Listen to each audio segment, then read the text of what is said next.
Welcome to my YouTube automotive channel. In today's video I'm sitting in a 2014 Dodge Journey and I will show you which fuse to check in case your Journey is equipped with heated seats and they are not working. This video will apply to Dodge Journeys made from 2011 all the way up to 2020. If this video was helpful, please consider liking the video and subscribing to my channel. Okay, now the fuse you want to check is located in a small fuse box in a passenger's cabin just under the glove box. Now I will turn the flash on my phone.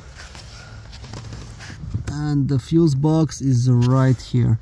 And as you can see, on top of the cover you have a small fuse diagram. To remove the cover, you just want to pull it down here on this side with your thumb.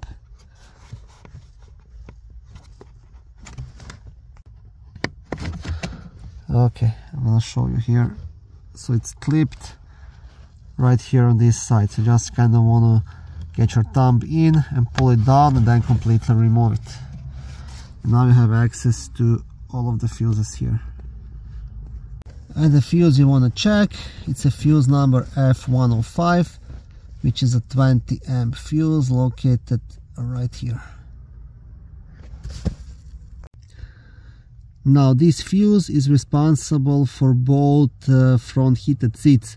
In case you're having problems with only one side, then you'll have to dig a bit deeper. You'll have to look into heated seats switch, possible wiring issue, or a failed heating element. Thank you for watching this video. I hope it was helpful and educational. If it was, please like it and consider subscribing to my YouTube automotive channel. On my channel there is lots of how-to videos, do-it-yourself videos, car reviews, product reviews and other similar automotive topics.